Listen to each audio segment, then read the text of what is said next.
Hello मेरे प्यारे दोस्तों।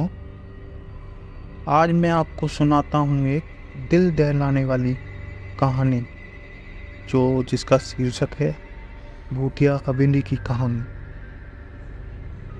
जैसा कि आप जानते हैं, रूहानी ताकतें हमारे आसपास हमेशा मंडराती रहती हैं। उनकी एक अलग ही दुनिया होती है जो वास्तविकता में तो दिखाई नहीं देती, लेकिन कुछ घटनाओं से महसूस जरूर होने लगती हैं। जैसे ही एक हवेली के भूत की है। दरअसल एक पुरानी हवेली है जिसमें कई साल पहले राजा महाराजा रहा करते थे, लेकिन अब वह वीरान पड़ी है क्योंकि उन राजाओं के वारिस देश से बाज जा चुके हैं। हवेली की हालत बहुत जर्जर हो चुकी है। अब उसे मरम्मत की ज़रूरत है। इसके लिए शासन के नोटिस के अनुसार संपत्ति के मालिक को सूचित किया जाता है कि कुछ दिनों में पूर्व राजाओं के वारिस में से एक लड़की हवेली में अपने बच्चे के साथ दाखिल होती है, जो कि उस जमाने के राजा की नाती की लड़की थी। उसका नाम उर्मिला था। उसके पति की कार एक्सीडेंट में मौत हो चुकी थी। वह विधवा हो चुकी थी, लेकिन उसके पास उसका एक बेटा था जो 8 बरस का है, और वह भी अपनी माँ के साथ हवेली आया है। हवेली बहुत विशाल थी, इसलिए उसकी साफ सफाई के लिए कई मजदूर बुलाए गए, जिन्हें चप्पे चप्पे की सफाई करने का ठेका दिया गया। किसी को नहीं पता कि हवेली के कोने कोने में कितने खूनी रह चुके हैं। उर्मिला के आने के बाद हवेली की हवा रूहानी आने लगती है। ऐसा लग रहा था मानो बरसों से इंतजार कर रहा था इस हवेली के वारिस का। एक रात उर्मिला ने अपने कमरे में अपने बच्चे के साथ सो रही है। अचानक उसके खिड़की से एक पक्षी टकराकर मर जाता है। यह घटना अपने आप में असामान्य थी। पक्षी टकराते ही उर्मिला की नींद खुल जाती है, और जब वह लाइट जलाकर देखती है तो डर से चीखने लगती है, क्योंकि उस कमरे की खिड़की से एक पक्षी फंसा हुआ था और उसके शरीर से खून की बूंदें फर्श पर गिर रही थी। नज़ारा इतना भयावह था कि वह अपने बच्चे को उठाना नहीं चाहती थी, लेकिन उर्मिला हिम्मत करके उस पक्षी को खिड़की से बाहर फेंक देती है। लेकिन इसके बाद उसे रात भर नींद नहीं आती और वह सुबह तक जागती रहती है। दरअसल वह जानना चाहती है कि यह किसी की शरारत तो नहीं। सुबह होते ही वह अपने काम कर रहे मजदूरों से जाकर कहती है कि रात को मेरे कमरे की खिड़की पर कोई पक्षी आकर टकराया था और तुरंत मर गया। क्या तुम लोगों में से किसी ने यह हरकत की है? क्योंकि पक्षी खुद ब खुद तो खिड़की से नहीं टकरा सकता।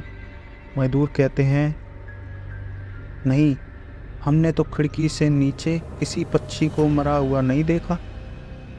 हम तो अभी वहाँ से चले आ रहे हैं, और जब सभी जाकर देखते हैं वहाँ पक्षी नहीं होता। उर्मिला घबराने लगती है। हे क्या, यहाँ तो पक्षी होना चाहिए, या कम से कम खून की कुछ बूंदें तो दिखनी चाहिए थी, लेकिन यहाँ पर पक्षी का एक पंख तक नहीं पड़ा हुआ।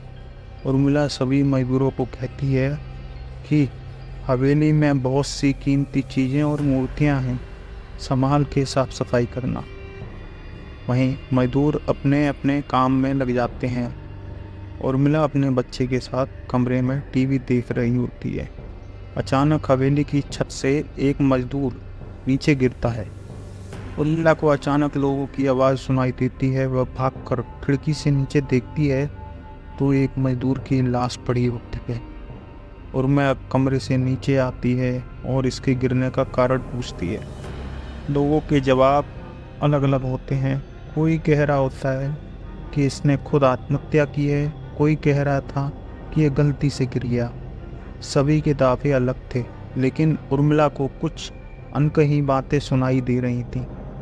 उर्मिला के कान में अचानक एक आहट के साथ आवाज़ आती है, अपने बच्चे को बचा सकती है तो बचा ले।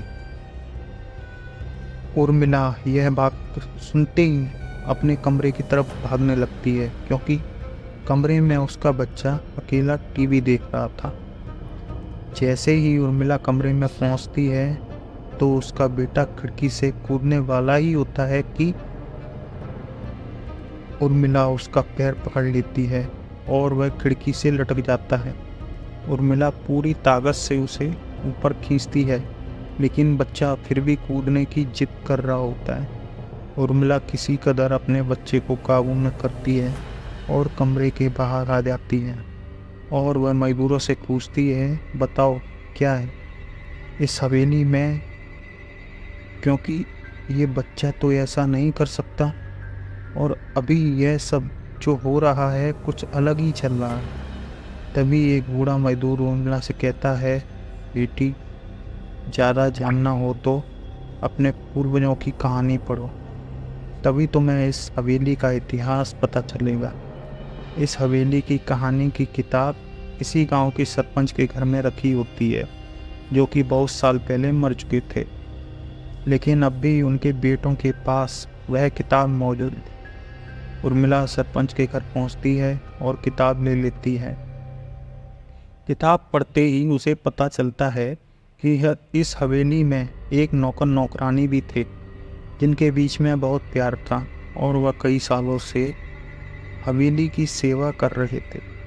लेकिन एक बार रानी के शाही गहने चोरी हो गए और उसके शंका में राजा ने नौकरानी को चोरी की सजा दी और उसे जिंदा दफनाने का हुक्म दिया। इसके गम में उसके पति ने भी अपनी जान दे दी और उसके 1 महीने बाद ही उस राजा ने अपनी ही तलवार अपने गले में रखकर अपनी गर्दन काट दी। उसके बाद छोटे मोटे हादसे हवेली में होने लगे हैं, जिस वजह से हवेली हमेशा के लिए बंद कर दी गई। कई सालों के बाद वहाँ कोई आया, जिससे वहाँ रहने वाली आत्माओं को मौका मिल गया फिर से बदला लेने का। उर्मिला हवेली का रहस्य जानकर यहाँ से जाना चाहती है, क्योंकि उसे अपने बच्चे की चिंता है। इसलिए वह रात में ही कार लेकर एयरपोर्ट के लिए निकल जाती है। अचानक रास्ते में उसकी कार का एक्सीडेंट हो जाता है और कार पलटकर उल्टा हो जाती है, लेकिन दोनों को कोई नुकसान नहीं होता। उर्मिला अपने बच्चे को लेकर बाहर निकल लेती है और सुनसान सड़कों पर भागने लगती है। रास्ते में उसे एक कार आती दिखाई देती है और कार रोकने के लिए उर्मिला सड़क के बीच में खड़ी हो जाती है और अपनी मदद के लिए चिल्लाने लगती है। तभी अचानक कार वाला आकर कार का ब्रेक लगा देता है। उर्मिला पास जाकर देखती है तो उसकी हिम्मत बढ़ जाती है, क्योंकि यह एक पुलिस ऑफिसर होता है। उर्मिला हड़बड़ाहट में उसे अपनी आप बात कहती है और रोने लगती है। लोग पुलिस ऑफिसर उन्हें अपनी गाड़ी में बैठने को कहते हैं और रोड पे जाने लगते हैं। रास्ते में एक बूढ़ा सड़क पर जा रहा होता है और इनकी कार के सामने आते ही रोड पर गिर जाता है। पुलिस ऑफिसर गाड़ी से उतरकर उस व्यक्ति को देखते हैं। बूढ़ा व्यक्ति बेहोश हो चुका था। पुलिस ऑफिसर उसे गोद में उठाकर अपनी कार में बैठा देता है और अस्पताल के लिए चलने लगते हैं। अचानक उस बूढ़े व्यक्ति का हाथ पीछे से पुलिस ऑफिसर की गर्दन तक पहुंच जाता है। पुलिस ऑफिसर छटपटाने लगता है और अचानक गाड़ी का ब्रेक लगा देता है।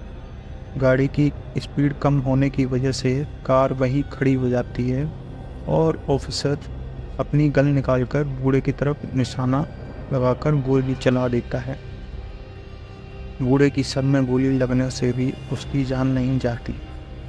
महिला और पुलिस ऑफिसर दोनों समझ चुके थे यह कोई भूत को देखते ही उर्मिला अपने बच्चे को लेकर बाहर निकल जाती है और इसी बीच पुलिस ऑफिसर भूत की पकड़ से अपने आप को छुड़ाने में कामयाब हो जाता है। पुलिस ऑफिसर से बाहर निकलते ही तीनों बाहर रोड से भागने लगते हैं और कुछ देर भागते हुए उन्हें सड़क के किनारे जगमगाती लाइट दिख रही होती है। पुलिस ऑफिसर उर्मिला से कहते हैं, मैडम ये एयरपोर्ट है, जल्दी चलिए। उर्मिला अपने बच्चों को लेकर एयरपोर्ट के अंदर पहुंच जाती है। एयरपोर्ट पहुंचते ही उर्मिला की जान आती है, क्योंकि पुलिस ऑफिसर की बहादुरी की वजह से उसके बच्चे और उसकी जान बच गई थी। लेकिन हवेली में भूतिया ताकत का आधिपत्य अभी तक बना है और इसी के साथ खूंखार भूतिया कहानी ख़त्म होती है। मेरे प्यारे दोस्तों, अगर आपको ये कहानी अच्छी लगी तो कृपया मेरे चैनल को सब्सक्राइब करें और जितना हो सके कहानी को शेयर करें। धन्यवाद।